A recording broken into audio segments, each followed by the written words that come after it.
La diplomatie est la vitrine d'un pays à l'étranger. Les diplomates et les ambassadeurs ont un rôle extrêmement important. Nous avons enquêté sur les coulisses de la diplomatie algérienne. Nous avons découvert des pratiques scandaleuses, extrêmement graves, je dis bien extrêmement graves et inédites. À Rome, à Madrid, à Lisbonne, à Paris, les ambassades d'Algérie sont noyées dans des scandales à répétition. L'actuel ambassadeur à Rome, en Italie, l'ambassadeur d'Algérie, l'ambassadeur algérien s'appelle Mohamed Khalifi. Il vit un malaise inqualifiable, un malaise très particulier à cause de son supérieur hiérarchique direct, le secrétaire général de l'ambassade du ministère des Affaires étrangères.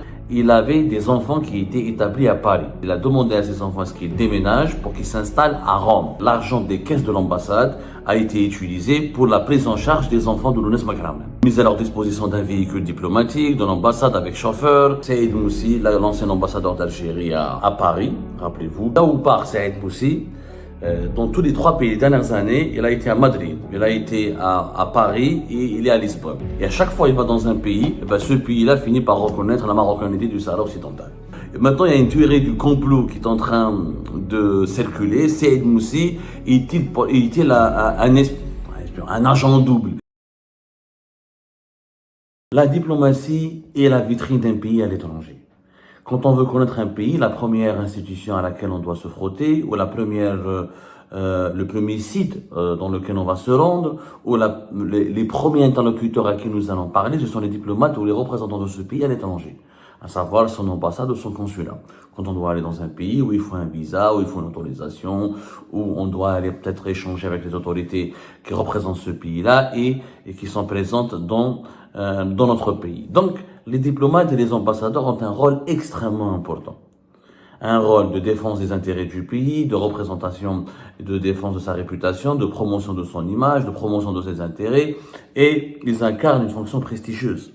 Qu'on le veuille ou non, quand on est ambassadeur, on s'appelle excellence, consul, on est l'équivalent du président de la République du pays à l'étranger. Malheureusement, nous avons enquêté sur Algérie Part a mené une enquête, nous avons enquêté sur les coulisses de la diplomatie algérienne. Et cet été 2025, nous avons découvert des pratiques scandaleuses, extrêmement graves, je dis bien extrêmement graves et inédites. Nous nous sommes procurés des informations à Rome, à Madrid, à Lisbonne, à Paris, dans ces grands pays européens avec lesquels l'Algérie a beaucoup d'intérêts en commun et beaucoup d'intérêts stratégiques.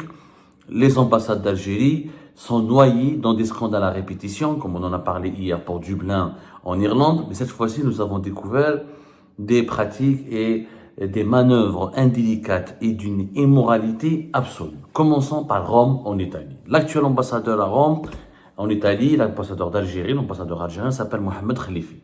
Ce dernier, il vit un malaise, je dis bien, il vit un malaise inqualifiable, un malaise très particulier, un malaise insupportable.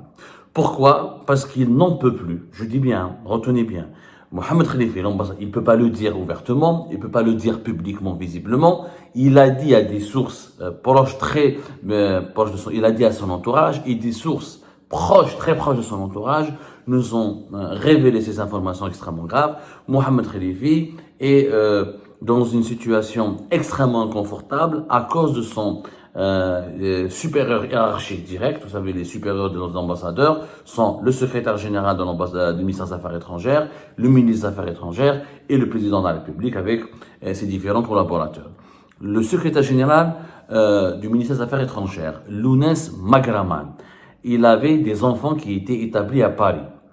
Il a décidé, au regard de la crise qui déchire les relations franco-algériennes et au regard des sanctions éventuelles auxquelles pouvaient s'exposer ses enfants, il a délocalisé, il a demandé à ses enfants à ce qu'ils déménagent pour qu'ils s'installent à Rome. Parce qu'à Paris, Lounès Magraman, il a anticipé, il a bien compris que la crise va durer très très longtemps. Et comme il est très exposé et comme il est impliqué dans cette crise, étant donné qu'il doit être l'un des interlocuteurs des autorités françaises pour résoudre et régler les problèmes bilatéraux qui ne cessent de s'aggraver et trouver des solutions pour surmonter les tensions. Donc, il a compris que cette crise va vraiment durer dans le temps, que la politique de Majid Tebboune est foncièrement anti-française. Donc, il a eu peur pour ses enfants. Il a eu peur que ses enfants soient dénoncés, mis sous enquête, surveillés ou tout simplement privés de leur papier en France. Qu'est-ce qui s'est passé? Monsieur Lounès Magraman, secrétaire général du ministère des Affaires étrangères, a demandé à ses enfants, il a transféré ses enfants de Paris à Rome. Et il a même intervenu auprès d'une institution internationale basée à Rome pour qu'elle recrute ses enfants afin de pouvoir avoir un salaire et une qualité de vie, on va dire, pour le moins qu'on puisse dire, extrêmement appréciable. Sauf que, au cours de leur installation à Rome, c'est l'ambassade d'Algérie qui a utilisé son argent, qui a utilisé l'argent des caisses de l'ambassade a été utilisé pour la prise en charge des enfants de Lounès Magraman. Mise à leur disposition d'un véhicule diplomatique, de l'ambassade avec chauffeur, différentes allocations, des invitations, paiement pour certains hébergements. Les enfants du secrétaire général de l'ambassade, les enfants du secrétaire général du ministère algérien des Affaires étrangères, ils se trouvent à Rome depuis plus d'un mois, selon les investigations. Ils ont l'intention de s'installer en Italie pour ne plus revenir en France à cause de la détérioration des relations entre l'Algérie et la France. Et leur transfert de Paris à Rome a été financé essentiellement avec l'argent des caisses de l'ambassade d'Algérie en Italie. Ce qui est naturellement interdit. D'abord, il n'est pas normal que leur père soit secrétaire général du ministère des Affaires étrangères et qu'il fasse des interventions, qu'il sollicite des interventions pour les recruter dans un organisme international basé à Rome. Et nous aurons des révélations beaucoup plus croustillantes et très précises et factuelles à vous faire parvenir dans nos prochaines émissions. Là, on vous donne le tableau général de nos principales révélations que nous avons pu obtenir au cours de notre enquête sur les milliers de scandales secrets ou les coulisses scandaleux de la diplomatie algérienne. Quand même, les enfants du secrétaire général du ministère des Affaires étrangères qui vivent au détriment de l'ambassade d'Algérie à Rome et que l'ambassadeur n'en peut plus, mais qu'il ne peut plus contester, il en a marre parce qu'il a peur de sanctions, il a peur d'avoir sur son dos ou de provoquer l'hostilité de son secrétaire général, celui du ministère des Affaires étrangères, et que l'argent de l'ambassade, qui est de l'argent public, encore une fois, c'est les deniers de l'État, soit dilapidés, gaspillés et utilisés pour financer des besoins privés d'enfants de dirigeants algériens qui veulent s'installer à Rome parce qu'ils ont peur de rester à Paris, parce qu'ils craignent la réaction et les sanctions des autorités françaises. C'est vraiment grave, c'est franchement scandaleux. Mais il n'y a pas que ça. À Rome, nous avons aussi découvert que le fils d'un très haut responsable algérien, il passe ses vacances en Italie à Rome pour des voyages touristiques. Et il a été recommandé par son père à l'ambassade d'Algérie. L'ambassade d'Algérie, elle est obligée d'utiliser son budget pour financer son séjour privé. C'est incroyable. Il s'agit du fils d'un général, responsable de la direction générale de la sécurité présidentielle, un personnage qui n'est pas très connu. Il s'agit du général Belkacem El-Aribi. Il apparaît à la télévision, dans la TV de temps à autre quand Abdelmajid Tebboune effectue des cérémonies d'accueil ou des réceptions au niveau du palais présidentiel d'Al-Mouradia, lorsqu'il se déplace. De temps en temps, les caméras de l'ONTV le captent comme ça. Le général Belkacem El-Aribi, il est responsable pratiquement depuis 4 ans, au moins, de la DGSPP. La DGSPP, la Direction Générale de la Sécurité, personnelle du président de la République. Voilà, la DGSPP. En Algérie, on appelle ça la DGSPP. Et vraiment, c'est au niveau de l'ambassade d'Algérie à Rome, on trouve que c'est très abusé. Vraiment, c'est abusé que le fils de général Belkacem El-Aribi vienne en Italie pour des vacances privées, c'est séjours touristiques. Je vois pas où je te l'argent public. On va financer les vacances d'un haut dirigeant avec l'argent public. C'est scandaleux, c'est de la corruption. C'est la Direction Générale de la Sécurité et de la Protection Présidentielle, voilà. La DGSPP, la Direction Générale de la Protection de la Sécurité et de la Protection Présidentielle qui est normalement rattachée à la garde républicaine. Donc, général Belkacem El-Aribi, on aimerait bien que ton fils arrête de déconner un peu. C'est vraiment grave.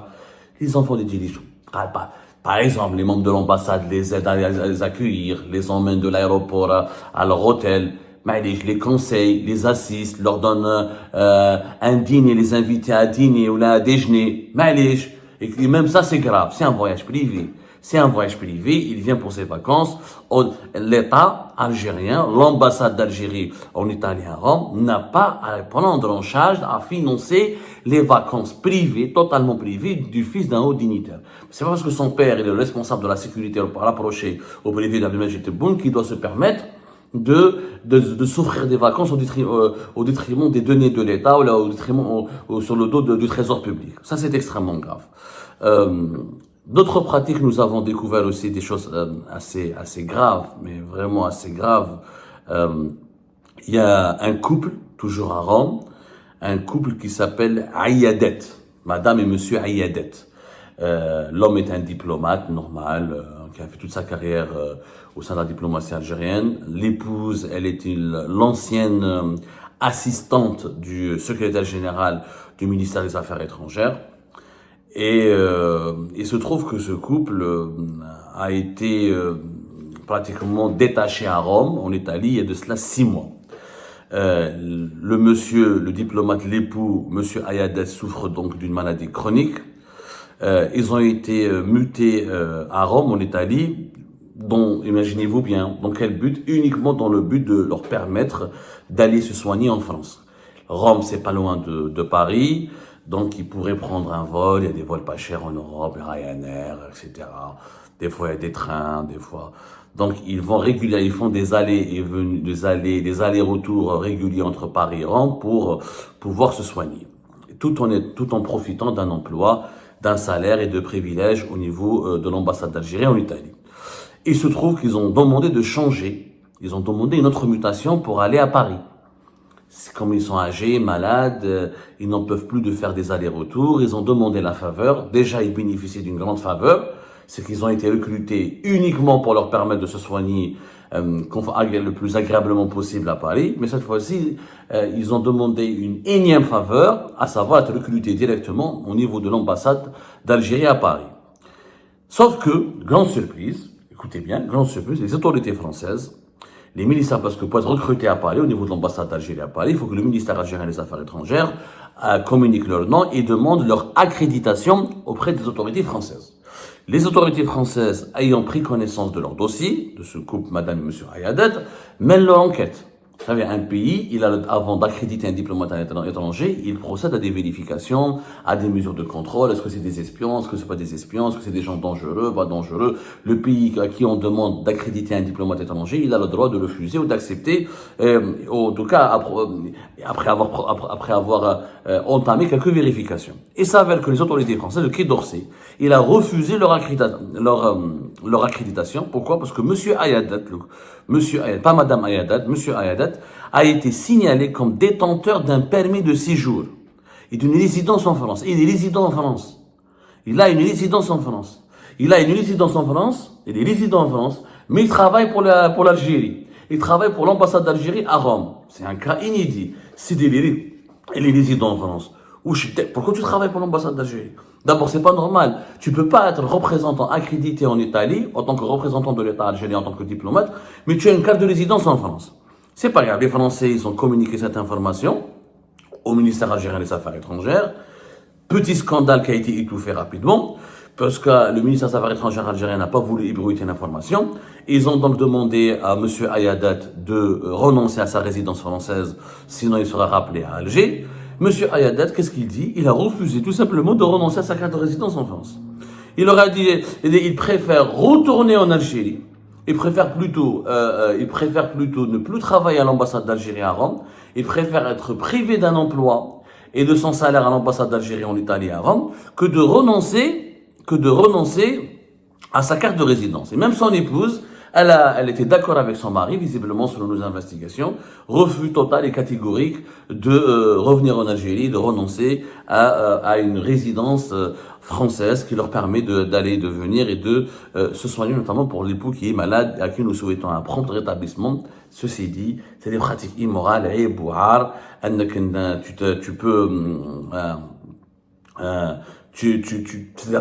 tu es diplomate algérien, tu travailles pour l'État algérien, tu es payé par l'État algérien, tu es censé représenter l'État algérien, tu es censé être résident en Italie ou là en Algérie, et tu as secrètement une carte de résidence en France. C'est vraiment anormal, c'est même douteux.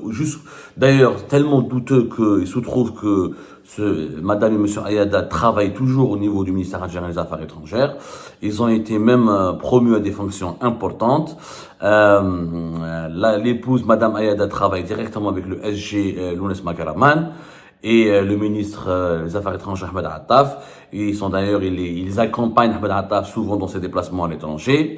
Dans les couloirs du ministère algérien des Affaires étrangères, les langues commencent à se délier et les voix, on va dire que une vague d'indignation commence à ébranler le ministère des Affaires étrangères parce que c'est un véritable beaucoup de diplomates algériens, de fonctionnaires du ministère algérien des Affaires étrangères considèrent que c'est un scandale. Pourquoi ce couple-là est traité avec faveur? Ils ont caché leur résidence en France. Certaines voix même parlent et accusent ce couple d'être des agents français, des agents de renseignement français, des agents de la France. Et je vous raconte la polémique. Bon, moi, je partage pas naturellement ces accusations, mais en tout cas, il y a un sérieux malaise. Il y a un sérieux malaise pour une raison simple, c'est que c'est des privilèges, la culture du privilège. Quand un certain nombre de personnes prennent des privilèges et accumulent des privilèges, ça suscite des doutes, des suspicions, ensuite des polémiques, il y a un malaise. Après le malaise et les polémiques, ça donne naissance à toutes les rumeurs et les spéculations.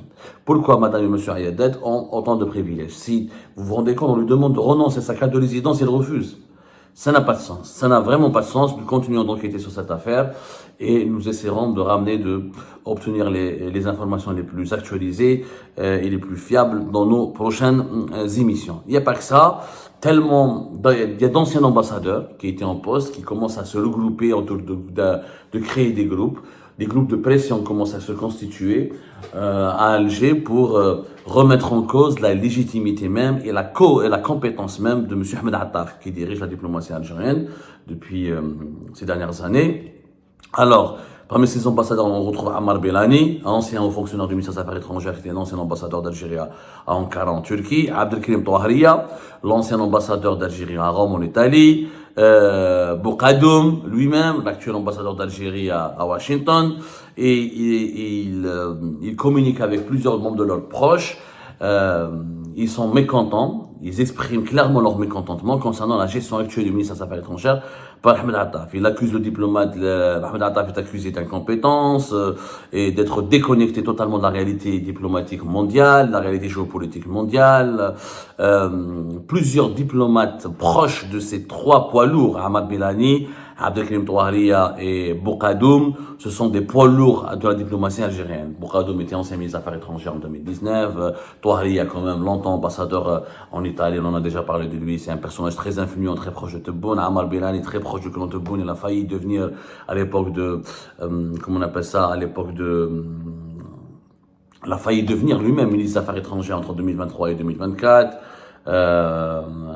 Il y a vraiment un malaise énorme à cause d'Ahmed Attaf. Ahmed Attaf, il est de plus en plus critiqué et de plus en plus contesté dans son propre camp, dans son propre secteur, dans son propre ministère.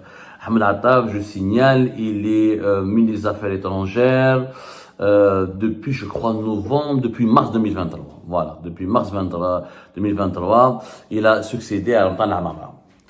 Alors, pour terminer, ce que nous avons appris de grave, c'est un peu rigolo, ça fait rire à la fois, ça fait pleurer. Ça concerne Saïd Moussi, l'ancien ambassadeur d'Algérie à Paris, rappelez-vous, qui est parti à Lisbonne, au Portugal. Saïd Moussi, donc, il traîne derrière lui une réputation extrêmement sulfureuse. Pourquoi? Parce que là où part Saïd Moussi, dans tous les trois pays des dernières années, il a été à Madrid, il a été à Paris et il est à Lisbonne. Et à chaque fois il va dans un pays, ce pays-là finit par reconnaître la marocanité du Sahara occidental. Alors, au niveau du ministère des Affaires étrangères, des voix commencent à s'interroger sur est-ce que c'est vraiment que de la malchance?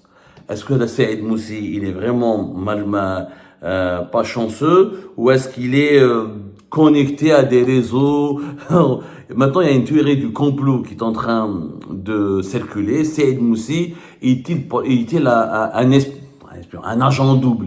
Est-il un agent de la propagande marocaine, israélo-marocaine? Vous imaginez tellement le malaise, tellement il y a une impuissance au niveau du ministère algérien des Affaires étrangères, tellement il y a une sorte de détresse, voilà. C'est vrai que quand on est en désespoir, en détresse, on commence à croire aux rumeurs les plus affolantes. Saïd Moussi, il a été en France, la France a reconnu la Marocaine du Sahara occidental. Il était en poste en Espagne, l'Espagne a reconnu la Marocaine du Sahara. C'est-à-dire de 2022 jusqu'à aujourd'hui. Et récemment, le Portugal, on n'en a pas beaucoup parlé, il y a de cela à peine un mois, c'était au cours de ce mois de juillet, le Portugal a fini par reconnaître la souveraineté du Maroc sur le Sahara occidental et le plan d'autonomie marocain qui est proposé pour la question du Sahara occidental. Donc, au cours de ces 4 ans, Saïd Moussi a porté énormément de malheur. Donc, est-ce qu'il s'agit d'un manque de chance? Est-ce qu'il c'est un oiseau de malheur? Est-ce qu'il s'agit d'une coïncidence? Beaucoup maintenant de voix s'élèvent au niveau du ministère des Affaires étrangères pour demander une enquête sur Saïd Moussi, estimant qu'il obtient très rapidement les agréments, les accréditations auprès des autorités européennes, que ce soit en France, en Espagne et au Portugal, et que c'est le fait qu'il obtient cette rapidité avec laquelle il obtient les agréments, les accréditations, soulève des interrogations quand on voit comment ces pays-là finissent par se ranger du côté du Maroc. Rumeurs affolantes, des spéculations qui défraient la chronique. En tout cas, ce climat, toutes ces informations, toutes ces données nous décrivent un climat extrêmement malsain au sein de la diplomatie algérienne, qui est prise en otage par des intérêts privés, des intérêts opaques, qui est victime, qui dans ses multiples dysfonctionnements provoqués par le favoritisme, le népotisme et la corruption, faut dire la vérité, la corruption des dirigeants algériens, une diplomatie qui sert à financer les séjours privés, les vacances des fils des hauts responsables, une diplomatie qui utilise ses budgets pour recruter, pour permettre l'installation des fils de hauts responsables dans les capitales les plus chics du continent européen, des soupçons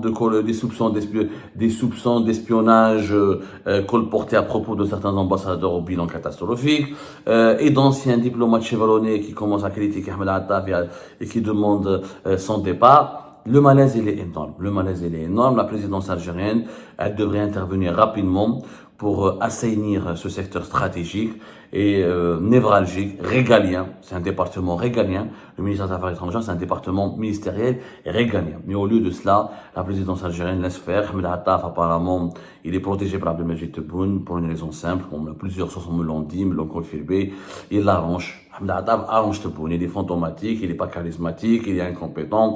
En réalité, le véritable ministre des Affaires étrangères, c'est Tebboune. Mais comme Tebboune ne contrôle pas, et comme il voit pas plus loin que le bout de son ego, et ben voilà, ce secteur est en train la diplomatie algérienne est en train de devenir un foyer où prospère le favoritisme, le népotisme, la corruption. Et ben voilà, c'est la fin de cette vidéo. Je vous remercie toutes et tous, comme d'habitude, pour avoir suivi la vidéo jusqu'à la fin. N'oubliez pas de nous laisser vos commentaires et vos réactions sur le sujet de cette vidéo et de partager le contenu si ça vous intéresse. Et je tiens toujours à remercier nos abonnés et les personnes qui réagissent de façon régulière sur nos vidéos et qui nous suivent et qui nous laissent des commentaires.